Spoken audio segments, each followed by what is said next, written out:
सभी ओलंपिक के कांस्य पदक विजेता हमारे हिंदुस्तान के हीरो सरपंच साहब इस बटालियन, सभी हमारे अतिथिगण, हमारे पूर्व ओलंपियन, हमारे सभी प्रेस मीडिया के बंधु और हमारे खिलाड़ियों को इस मुकाम पर पहुंचाने में हमारे अध्यक्ष दिलीप जी के नेतृत्व में हम सभी, हमारे हॉकी इंडिया के स्टाफ जितने भी हैं, हम सभी को, आप सभी को मैं इस मौके पर तहे दिल से अभिनंदन करता हूं, स्वागत करता हूं।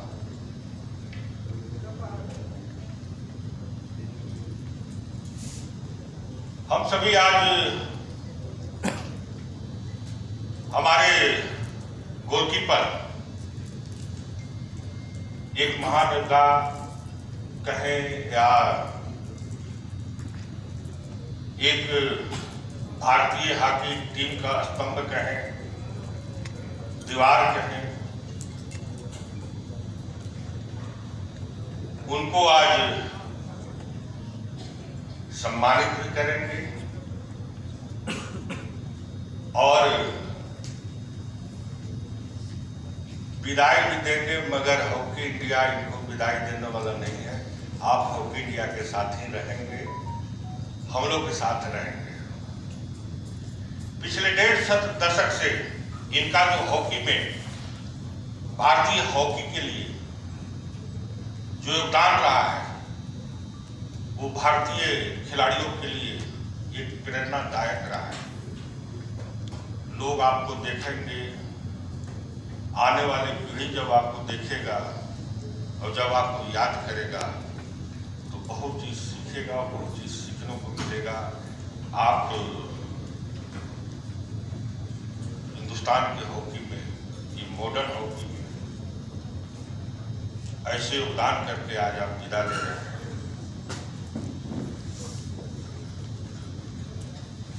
336 अंतर्राष्ट्रीय टूर्नामेंट आपने खेले, 2 ओलंपिक मेडल जीतने में आपका हिंदुस्तान के हॉकी के लिए अहम योगदान रहा। विश्व कप, 4 विश्व कप खेले, 4 ओलंपिक खेले,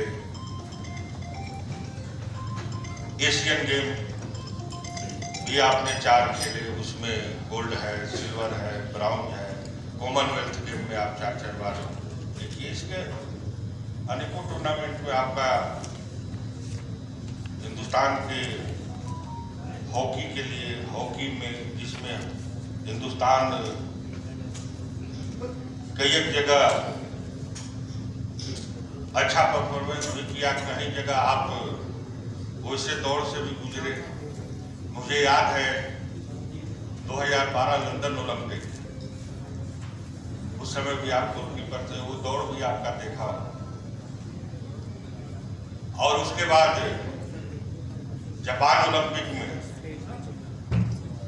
जो आखिरी गोल बचाना, हिंदुस्तान के लिए कांस्य पदक जिताना, और इस पेरिस ओलंपिक में इंग्लैंड के खिलाफ आपका वो शानदार और अविश्वसनीय, उसकी जितनी भी तारीफ की जाए, वो आपका पल और वो आपका खेल के मैदान में भारत के लिए जीत दिलाना, ये कितनी बड़ी योगदान है आपका। ये जितना भी उपस्थित है, जितना भी 125-30 करोड़ जो भारतीय हैं, वो सभी लोग जान रहे हैं, सभी लोग देखे हैं उस पल को।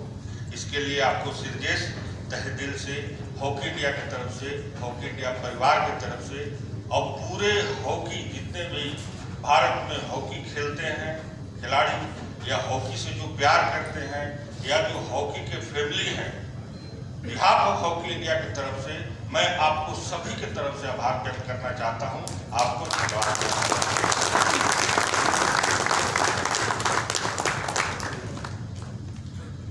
आपके आज रिटायरमेंट के बाद मेरे समझ से एक युग आज समाप्त होगा और हॉकी इंडिया आपको मॉडर्न हॉकी का भगवान घोषित करता है। दूसरी चीज मैं आप लोग को बताना चाहता हूं, ये जो 16 नंबर जर्सी है ये भी आज के बाद नजर नहीं आएगा। ये भी आपके साथ ये सीनियर टीम से दिलीप जी हम लोग सभी ने निर्णय लिए हैं, ये 16 नंबर की जर्सी आपके नाम हम लोग समर्पित करते हैं। आज के बाद ये टीम में सीनियर टीम में कोई खिलाड़ी नहीं।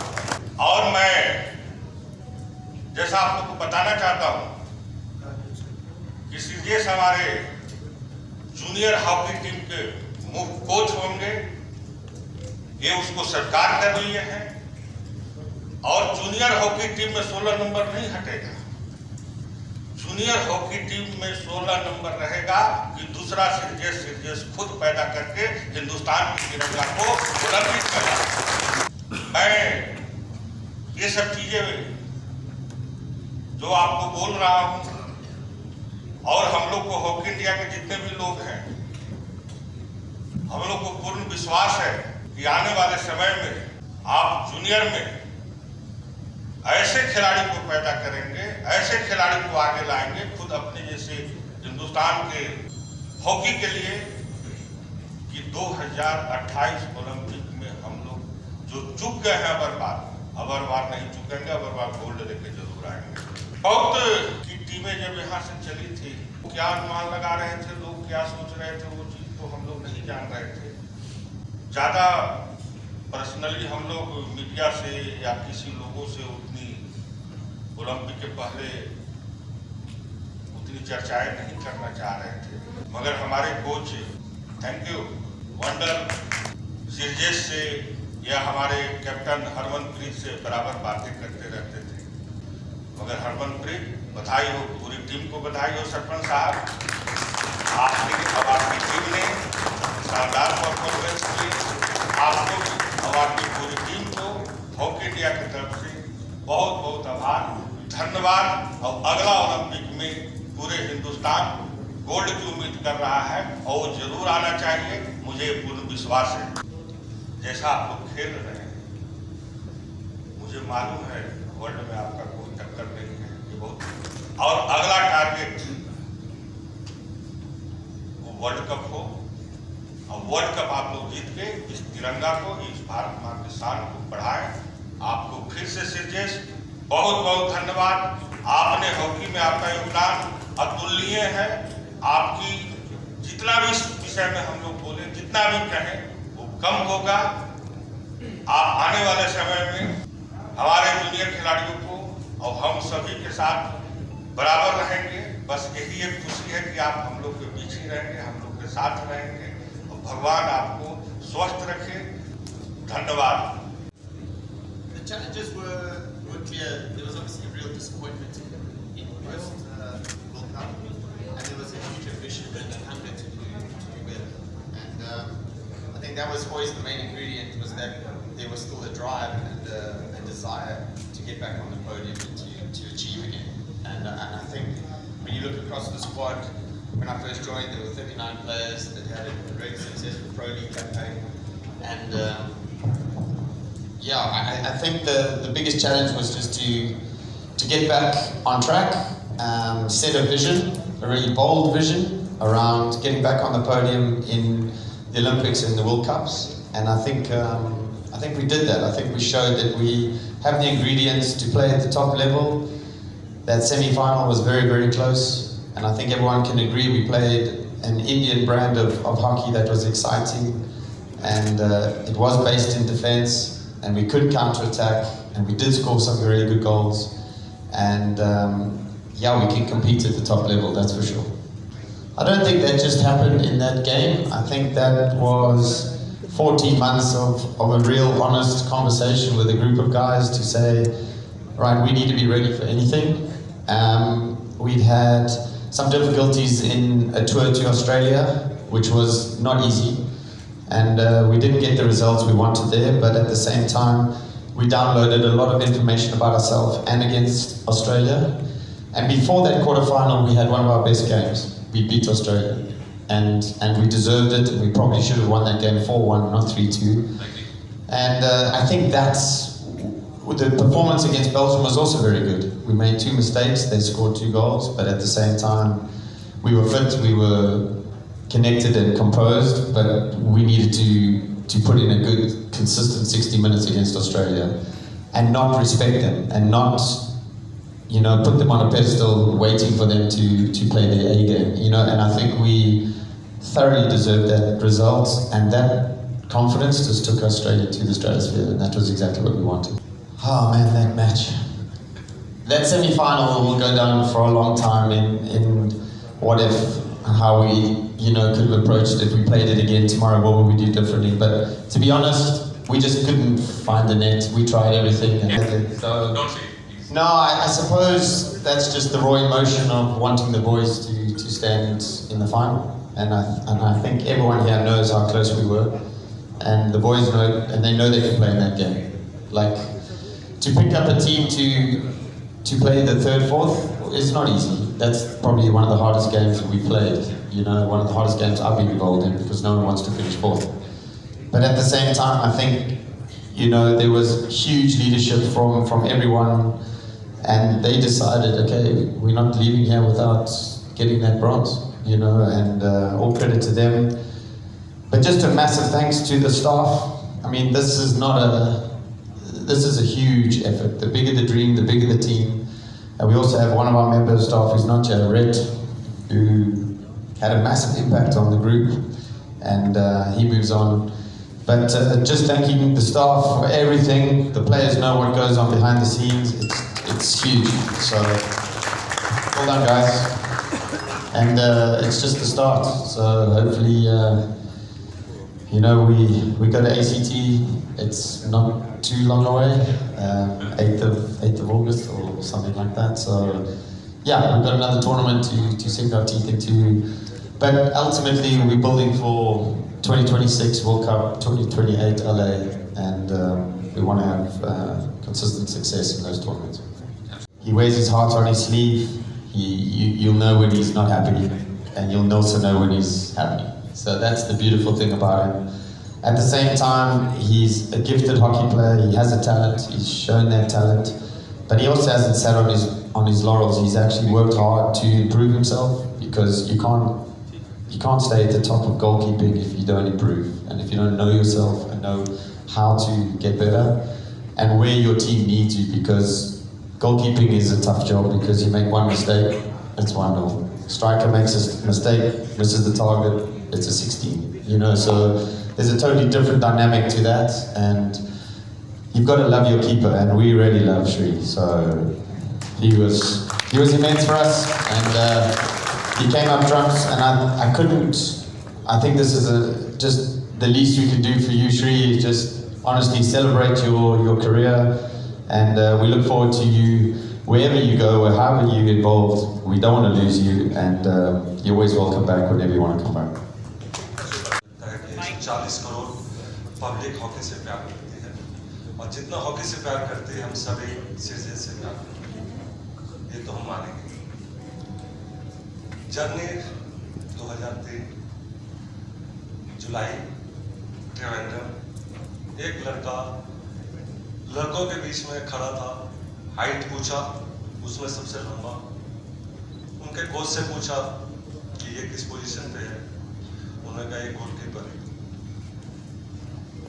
मैंने कहा गोलकीपर है, बड़ी अच्छी हाइट है, क्या मैं इसको लेके जा सकता हूँ? He said, ये एग्जैक्ट वर्ड, कोच साहब मजाक कर रहे, they can't speak Hindi। उसने कहा, I think you are joking। I said no, I am serious। तो रमेश कोलप्पा जी उस समय सेक्रेटरी थे। He said कि अरे have you spoken to Gill साहब और Jyoti Kumar? I said I don't require any permission, anyone। I want this guy in the big camp। And the way the journey started, this guy from KK Express landed in Delhi. Early morning, 6 o'clock, the train stops. Direct to National Stadium, pitch number 2. I saw he came. There is a other Malayali. We always call him partner, Saju Joseph.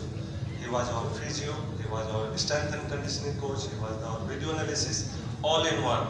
His name is Dr. Saju Joseph. And I said, I call this boy for the camp. And he jokingly, lungi leke aaya hoga pakka, after Kerala se aaya. And where I said, that word I used with the Saju, nahi ye Django banega dekhna baad mein. And I think, Siri, you have proved. It's not an easy journey for him. As far as I know, if some would have other, I think, any sportsman, he would have left in somewhere in 2009 and 2010 and gone in his village or maybe in Trivandrum enjoying his life. But I have seen this boy, the day, night, the way he struggled, and also, despite of performing much better, still he was not selected in the senior team, but he never leave his hopes. And the twinkle in the eye I can see, and I keep motivating. I think one of the plays in the Shivaji Stadium in 2003, I think both cried, because some of his batsmen had the word that he used for him that was also not for good for me and not for him. And when he was crying, I also, and then I said, the time will come, the entire country will be going to lift you and prove. You have everything, just patience. And the word जिसको धैर्य बोलते हैं, अगर किसी को सीखना है, उसका परिभाषा सीखना है, तो वो सामने है PRCGs. 2002 till 2009, except the SAF game, this boy was working day and night to get over there. And finally, the time came in 2011, though I was not the coach. And I think उसके बाद इसने पीछे मुड़ के नहीं देखा. एक जो मुकाम इन्होंने मेरे ख्याल से सेट किया है. I know Pathar, Karketa, the junior goalkeeper, they are coming really good. वैसे huge शूज का एक साइज छोड़ के जा रहे हैं जो कि बहुत बड़ा है. The modern hockey का अगर लीजेंड है, जो एज ए कोच मैं मानता हूँ, PRCGs से बड़ा कोई नहीं हो सकता. क्योंकि एक सिर्फ प्लेयर नहीं है.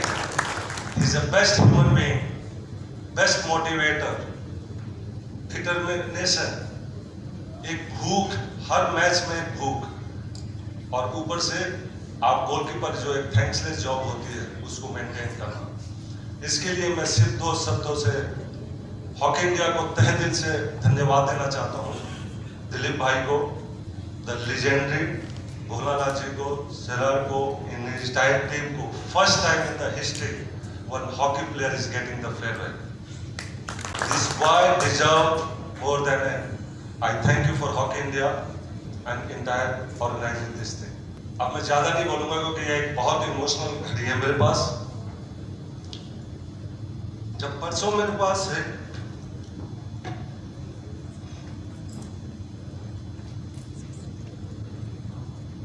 फोन आया कि सीजेस की फेयरवेल में आपको आना है, तो दोस्तों सीजेस आपके लिए मेरे जुगनू की कहानी मेरी जुबान. सपनों में बसा था एक गोल, हाथ में था लक्ष्यों का मोर, मिट्टी की खुशबू खेल का मैदान, मेरी जुगनू भारत का सम्मान. निडर खड़ा हर बाल के सामने, बुलंद इरादे न झुके न हारे, जब भी आई विपदा की घड़ी, जुगनू ने दिखाई सच्ची गहरी. चमकते सूरज से भी उज्जवल, तपती धूप में खड़ा यह अचल, हर चुनौती को उसने अपनाया, कभी न हारा कभी न डगमगाया. देश के लिए जिया हर पल लड़ा, भारत के गर्व का वो नायक बहुत बड़ा, आखिर क्षणों में भी न डिगा, सच्चा योद्धा जिसके नाम कमाया. जुगनी तुम करोड़ों दिलों के हो करीब, तुम्हारी गाथा रहेगी सदा हबीब, हर खिलाड़ी में तुम्हारा अवश्य दिखेगा, भारत के भविष्य में तुम्हारा रंग झलकेगा.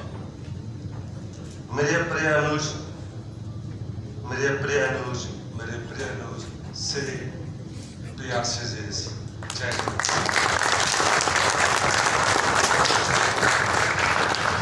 Say, reveal 3 facts about Srijesh. You see, Indian hockey is 96 years old. The Olympic history runs more than 96 years. What are those things? That 3 things set apart our Srijesh from others. Before going into it, as Mr. Harendra Singh pointed out, it's the first occasion the National Federation is organizing a felicitation ceremony for a player. This itself is a historic. So, with Mr. Triptiki at the top, and he has a very good dynamic band under him, the team, they have thought of organizing a farewell function like this. As a journalist of 40 years standing, I really welcome this kind of historic step. This will glorify the players whom the country knows.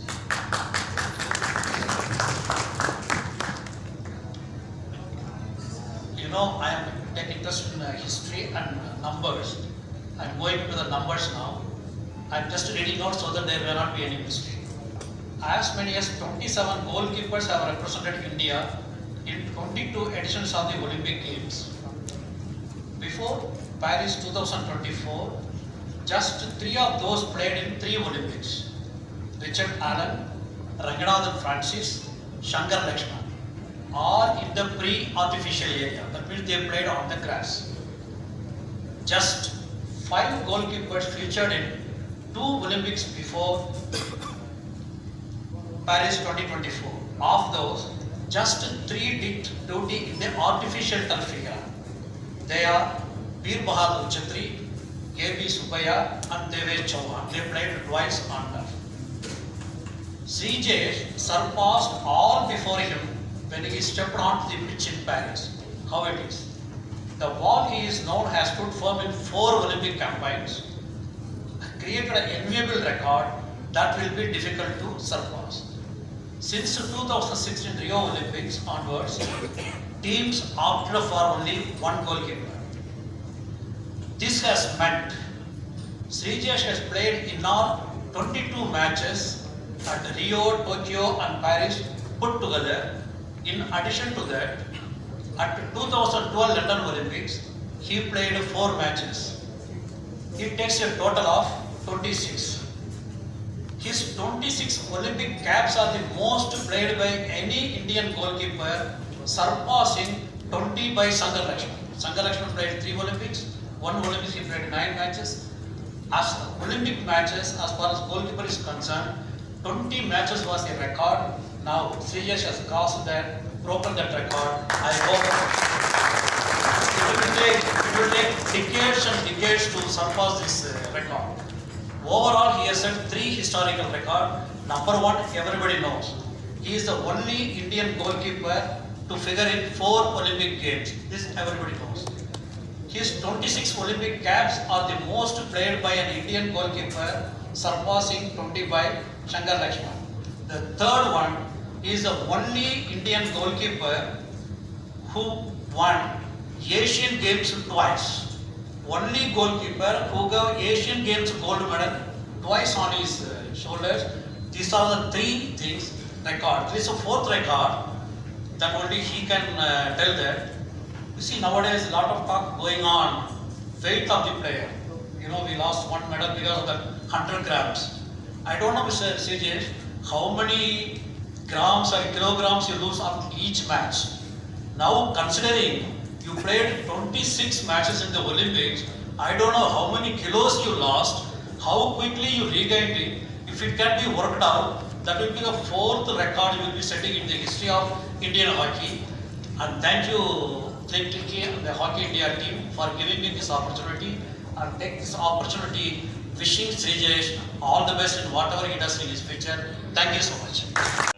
सबसे पहले मैं Dilip sir और गोला sir entire hockey India team का thank you करना चाहता हूँ। जैसे हरिंदर कोसा ने बोला कि ये पहली बार ऐसे हुआ है और आप लोगों ने ये इनिशिएटिव लिया है।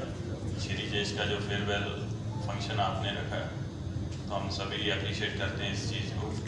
और श्री जेश के बारे में कोच साहब ने बहुत सारी चीज़ें बोली हैं और मेरे ख्याल से सबसे ज़्यादा पिछले 10-12 साल हमने टाइम आपस में स्पेंड किया। तो श्री का हमेशा यही टारगेट रहता था कि मचा उस टाइम हमारा वर्ल्ड रैंक 17-18 था, तो हमने वर्ल्ड नंबर 1 बनना है। तो उस तरीके के जो इन्होंने टारगेट सेट किए थे उसके ऊपर काम किया और उसके बीच में बहुत सारी मुश्किल्स आई, बट श्री ने कभी भी गिव अप नहीं किया। बहुत सारे लॉसेस देखे जहां आदमी का मन करता है कि मैं अभी हॉकी छोड़ दूं, और बट श्री हमेशा जब इसने स्टार्ट किया उस टाइम 2006 से मेरे को याद है, उस टाइम हमारे कैंप्स भी 45 डेज 50 डेज के रहते थे और कैंप में जाना टीम में नाम नहीं है वापस।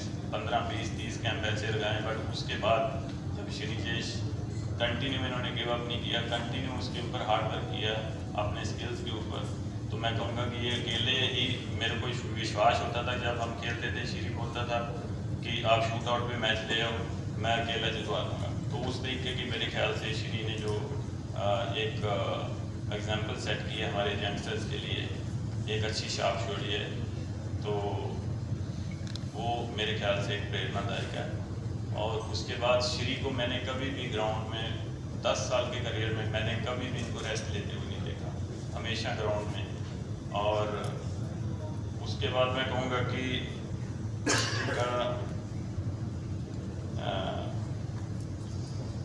इन्होंने बहुत सारे यंगस्टर्स को इंस्पायर किया और बैक टू बैक ओलंपिक में मेडल जीतना, और ये हमारे लिए एक बड़ी बात है। और मैं लकी हूँ और ये सारे प्लेयर्स मैं कहूँगा कि लकी हैं कि हमें श्री के साथ ग्राउंड शेयर करने का मौका मिला। So Shri, thank you so much, और पूरी फैमिली को जिन्होंने इतने सेक्रीफाइस किए हैं। So I wish you good luck, all the very best, thank you.